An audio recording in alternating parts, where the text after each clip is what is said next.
നമസ്കാരം എല്ലാവർക്കും. അപ്പോൾ ഇന്ന് നമ്മളുള്ളത് ചണ്ഡീഗഡാണ്. ഞാൻ ഹരിയാനയിൽ നിന്ന് നേരെ വന്നത് ചണ്ഡീഗഡിലേക്ക് കേട്ടോ. ഇവിടെ ഞാൻ സ്റ്റേ ചെയ്തതും എന്നെ ഹെൽപ്പ് ചെയ്തല്ല എൻ്റെ ഒരു ഫ്രണ്ടാണ് കേട്ടോ. എൻ്റെ കൊളീഗാണ്, അക്ഷത് എന്ന പേര്. അപ്പോൾ ആളുടെ കൂടെയായിരുന്നു എൻ്റെ 2 ദിവസം. ആളുടെ വീട്ടിലാണ് ഞാൻ സ്റ്റേ ചെയ്തതും. അപ്പോൾ ആളാണ് എന്നെ സ്ഥലങ്ങളൊക്കെ കൊണ്ട് കാണിച്ചത് കേട്ടോ. അപ്പോൾ ഇതവിടുത്തെ IT പാർക്ക് കാര്യങ്ങളൊക്കെയാണ്. നമ്മൾ ഫസ്റ്റ് ഡേ എന്ന് വെച്ചാൽ അധികം സ്ഥലങ്ങളൊന്നും കണ്ടില്ല. ഞങ്ങൾ സിറ്റിയിലൊക്കെ ഫുള്ള് ഒന്ന് റൗണ്ടൊക്കെ അടിച്ച് അവിടുത്തെ ലോക്കൽ ഫുഡൊക്കെ കഴിച്ച് അങ്ങനെ നടക്കുകയായിരുന്നു കേട്ടോ. ചണ്ഡീഗഡ് കയറിയ സമയത്ത് തന്നെ എൻ്റെ വണ്ടി പോലീസുകാർ പൊക്കി. മോഡിഫിക്കേഷൻ കാര്യങ്ങളൊക്കെ പറഞ്ഞ് ഒരു 10,000 രൂപ ഫൈനൊക്കെ എഴുത്തുന്ന ഒരു പൈസയൊക്കെ വാങ്ങി കേട്ടോ. അതുകൊണ്ട് പിന്നെ ഞാൻ എൻ്റെ വണ്ടി എടുത്തില്ല. ഞാൻ അവൻ്റെ കാറിലാണ് ഫുൾ കറങ്ങിയത്. അവിടെ ഭയങ്കര റൂൾസൊക്കെ ഭയങ്കര സ്ട്രിക്റ്റ് ആയിരുന്നു. പിന്നെ ഞാനാണെങ്കിൽ ട്രിപ്പിന് വേണ്ടി കുറച്ച് മോഡിഫിക്കേഷനൊക്കെ ചെയ്തിട്ടുണ്ടായിരുന്നു, എക്സ്ട്രാ ലൈറ്റ് കാര്യങ്ങളൊക്കെ. അവരെല്ലാത്തിനും ഭയങ്കരമായിട്ട് ഫൈൻ അടിച്ച് തന്നു. നമ്മളെ നാട്ടിലേക്കാൾ കഷ്ടമായിരുന്നു. അപ്പോൾ ഒടുവിൽ നമ്മൾ സിറ്റിയൊക്കെ കണ്ടതിന് ശേഷം അവിടെ ഒരു ലേക്ക് ഉണ്ട്. ലേക്ക് കാണാനായിട്ട് നമ്മൾ വന്നു കേട്ടോ. സുക്ന ലേക്ക് എന്നാണ് ഇതിനെ അറിയപ്പെടുന്നത്. പിന്നെ അങ്ങനെയാണ് അതിൻ്റെ പേര്. ഇവിടെ അത്യാവശ്യം ആൾക്കാരുണ്ടായിരുന്നു. പക്ഷേ ലേക്ക് എന്ന് വെച്ചാൽ അത്ര വലിയൊരു ലേക്കൊന്നുമല്ല, നമുക്ക് കാണാനുള്ള അത്ര വലിയ സെറ്റപ്പ് ഒന്നുമില്ല. പക്ഷേ ആൾക്കാർക്ക് വന്ന് റെസ്റ്റ് ചെയ്യാനൊക്കെ ഉള്ള അത്യാവശ്യം നല്ല സ്ഥലങ്ങളുണ്ട്. പിന്നെ ഫുഡൊക്കെ കഴിക്കാനുള്ള സ്ഥലമുണ്ട്, ബോട്ടിങ് കാര്യങ്ങളൊക്കെ ഉണ്ട്. അങ്ങനെ അത്യാവശ്യം ഏരിയ ഉണ്ട് കേട്ടോ. പിന്നെ ഇവിടെ ആർട്ടിസ്റ്റുകൾ ഇഷ്ടംപോലെ ഉണ്ടായിരുന്നു. അവർ ബോട്ടായിട്ട് ഒക്കെ വരച്ചു കൊടുക്കുന്നുണ്ടായിരുന്നു. അത് അടിപൊളിയായിരുന്നു കേട്ടോ. അതും ഭയങ്കര ഫാസ്റ്റായിട്ടാണ് അവർ വരക്കുന്നുണ്ടായത്. അത് നല്ലൊരു കാണാൻ നല്ല രസമുണ്ടായിരുന്നു. ഞാൻ പിന്നെ ബോട്ടിംഗ് ഒന്നും ചെയ്തിട്ടുണ്ടായില്ല, കാരണം അത്ര മാത്രമൊന്നും കാണാനുണ്ടായില്ല. നമ്മൾ ഭോപ്പാലൊക്കെ നല്ല ബോട്ടിങ് ചെയ്തിട്ടുണ്ടായിരുന്നു ഫ്രണ്ട്സിൻ്റെ കൂടെ. അപ്പം അവിടെ നിന്ന് ജസ്റ്റ് നമ്മൾ നടന്നു. മുന്നോട്ട് നമുക്ക് നടക്കാനായിട്ട് ഇഷ്ടംപോലെ വേണ്ട കേട്ടോ. ജസ്റ്റ് ഒന്ന് നടന്ന് കണ്ടു. പിന്നെ അവിടെ ഒരു മരമൊക്കെ ഉണ്ട്. അതായത് ചണ്ഡീഗഡിലെ ഏറ്റവും പഴയ ഒരു മരമാണ് കേട്ടോ ഇത്. അത്രയും വർഷം പഴക്കമുണ്ട്. ഏറ്റവും ഫസ്റ്റത്തെ മരമാണിത്. കണ്ടോ, ഹെറിറ്റേജ് ട്രീ ഓഫ് ചണ്ഡീഗഡ്. അപ്പോൾ മരത്തിൻ്റെ അവിടെ വരെ പോയി.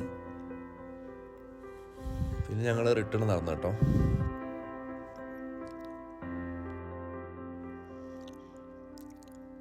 അങ്ങനെ അവൻ്റെ കൂടെ കുറച്ചും കൂടെ സിറ്റിയിലൊക്കെ ഒന്ന് എക്സ്പ്ലോർ ചെയ്തു. ചണ്ഡീഗഡ് കാണാൻ ഭയങ്കര മനോഹരമാണ് കേട്ടോ. ശരിക്കും നമ്മളൊരു ഫോറിൻ കൺട്രീസിലൊക്കെ പോയാലാണ് നല്ല മരങ്ങളും കാര്യങ്ങളൊക്കെ ആയിട്ട് ഭയങ്കര നീറ്റാണ്. ഭയങ്കര ഒരു പ്ലാൻഡ് പോലെയാണ്. റോഡൊക്കെ വളരെ വളരെ എവിടെ പോയാലും നമുക്ക് ഓരോ സർക്കിൾ കിട്ടും. ആ സർക്കിളിൽ നിന്ന് ലെഫ്റ്റ് റൈറ്റ് അടിച്ച് തന്നെ പോകണം. കുറേ സെക്ടേഴ്സായിട്ട് സ്പ്ലിറ്റ് ചെയ്ത് നല്ല രസമാണ്. സിറ്റിയൊക്കെ ഭയങ്കര രസമാണ്. ഇതാണ് ചണ്ഡീഗഡിൻ്റെ ഐഫിൽ ടവർ കേട്ടോ. വളരെ ചെറുതാണ്, പക്ഷേ കാണാനൊരു വെറൈറ്റിയാണ്. ചെറിയൊരു ഐഫിൽ ടവർ. അപ്പോൾ അവിടെ ഒക്കെ 2 ഫോട്ടോ ഒക്കെ എടുത്തതിന് ശേഷം പിന്നെ ഞങ്ങൾ യാത്രയായി. പിന്നെ നമ്മളൊരു വേറൊരു കൊളീഗ് ഉണ്ടായിരുന്നു, അജിത് സിംഗ്. അപ്പോൾ ആള് ഹിമാചലിൽ നിന്ന് വരുന്നുണ്ടായിരുന്നു. അപ്പോൾ ഞങ്ങൾ രണ്ടും വൈകുന്നേരം ഒന്ന് പുറത്തൊക്കെ പോകാനൊക്കെ പ്ലാനൊക്കെ ചെയ്തു. ആള് വരുന്നവരെ നമ്മളൊന്ന് കറങ്ങി കേട്ടോ. എനിക്കാണെങ്കിൽ പോലീസ് പിടിച്ച് പൈസ പോയതുകൊണ്ട് തീരെ ഒരു മൂഡുണ്ടായില്ല. ഫസ്റ്റ് ഡേ ഭയങ്കര ബോറിംഗ് ആയിരുന്നു. ബോറിംഗ് മീൻസ് നമ്മളെ സ്വന്തം വണ്ടി കൊണ്ട് പോകാൻ പറ്റാത്തൊരവസ്ഥയായിരുന്നു. പോലീസുകാരാണെങ്കിൽ ഭയങ്കര മണി മൈൻഡഡ് ആയിരുന്നു. അവർ പിടിച്ചിട്ട് തീരെ ഞാനൊരു അരമണിക്കൂർ സാധാരണ പോലീസുകാരോട് കുറച്ച് പറഞ്ഞു തന്നാൽ അവർ അറ്റ്ലീസ്റ്റ് ഒരു ടൂറിസ്റ്റ് എന്നുള്ളൊരു വാല്യൂ തരുമായിരുന്നു. പക്ഷേ ഇവരാണെന്ന് വിട്ടിട്ടില്ല ഭയങ്കര. അപ്പോൾ ആരെങ്കിലും വരുന്നുണ്ടെങ്കിൽ മോഡിഫൈഡ് വണ്ടിയൊന്നും കൊണ്ട് ചണ്ഡീഗഡ് പോകാത്ത നല്ലത്. പഞ്ച്കുള സൈഡ് കുഴപ്പമില്ല, പക്ഷേ ചണ്ഡീഗഡ് കയറി കഴിഞ്ഞാൽ അത് കുറച്ച് സ്ട്രിക്റ്റാണ് കേട്ടോ. അപ്പോൾ അതൊന്ന് ശ്രദ്ധിച്ചാൽ മതി.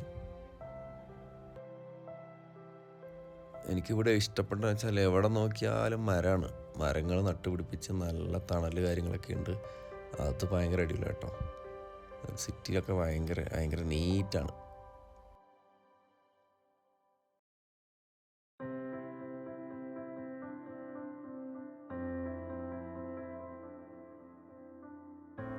ഇവിടെ കുറേ മാർക്കറ്റ്സ് ഉണ്ട് കേട്ടോ. മൊബൈൽ ഷോപ്പിനൊക്കെ ആയിട്ട് ഇലക്ട്രിക്കൽ ഐറ്റംസിനായിട്ടൊരു നമ്മുടെ മാർക്കറ്റൊക്കെ ഉണ്ട്. അത്യാവശ്യം വലിയ മാർക്കറ്റാണ്. അത്യാവശ്യം എല്ലാ സാധനങ്ങളും കിട്ടുകയും ചെയ്യും. ഏത് ഫോണ് കാര്യങ്ങളെല്ലാം കിട്ടും കേട്ടോ. പിന്നെ ഡ്രസ്സ് കാര്യങ്ങളൊക്കെ വാങ്ങാനായാലും വേറെ മാർക്കറ്റുണ്ട്. അപ്പോൾ ഞങ്ങൾ മാർക്കറ്റിലൊക്കെ നമ്മൾ ജസ്റ്റ് ഒന്ന് നടന്ന് കണ്ടു.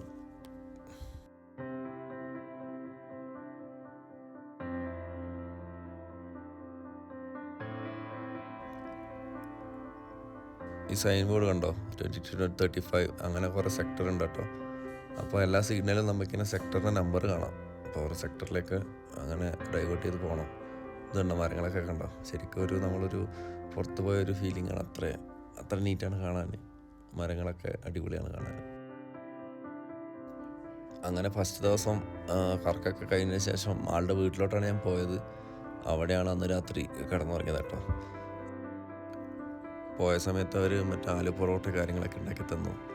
ഹോംലി ഫുഡ്, അവിടുത്തെ ലോക്കൽ ഫുഡ് കാര്യങ്ങളൊക്കെ ഉണ്ടാക്കി തന്നു കേട്ടോ. എല്ലാം അടിപൊളിയായിരുന്നു. And thank you Akshat. അന്ന് പിന്നെ വീട്ടിൽ പോയി ഒന്ന് ഫ്രഷ് ആയതിനു ശേഷം ഞങ്ങൾ പുറത്തൊക്കെ പോയി ഒന്ന് ഫുഡൊക്കെ കഴിച്ചിട്ട് വന്നിട്ടോ. അതിൻ്റെ ഒന്നും പിന്നെ വീഡിയോസ് ഞാൻ എടുത്തിട്ടില്ല. അപ്പോൾ അത്രയാണ് ചണ്ഡീഗഡിലെ ഫസ്റ്റ് ഡേ. പിന്നെ അടുത്തത് സെക്കൻഡ് ഡേ ഞങ്ങൾ കുറച്ച് പ്ലേസസൊക്കെ കവർ ചെയ്തിട്ടുണ്ട്. അതിൻ്റെ വീഡിയോ നെക്സ്റ്റ് വീഡിയോയിൽ ഞാൻ ഇൻക്ലൂഡ് ചെയ്യുന്നതാണ് കേട്ടോ. ഇതാണ് ചണ്ഡീഗഡിലെ ഗുരുദ്വാര കേട്ടോ, മുമ്പിൽ കാണുന്നത്. അപ്പോൾ ഇതുവരെയുള്ള ഗുരുദ്വാരയിലാണ് എൻ്റെ യാത്രയിൽ അധികവും ഞാൻ സ്റ്റേ അടിക്കാറും ഫുഡ് കഴിക്കാനൊക്കെ പോവാറ്. അപ്പോൾ ഇത്രയൊക്കെയാണ് ഫസ്റ്റ് ദിവസത്തെ കാഴ്ചകൾ. സെക്കൻഡ് ഡേയിലെ കാഴ്ചകൾ അടുത്ത വീഡിയോയിൽ ഞാൻ കൊണ്ടുവരുന്നതാണ്. വീഡിയോ ഇഷ്ടപ്പെട്ടെന്ന് വിചാരിക്കുന്നു. ഇഷ്ടപ്പെട്ടെങ്കിലും സപ്പോർട്ട് ചെയ്യാം കേട്ടോ. Okay, thank you for watching. By.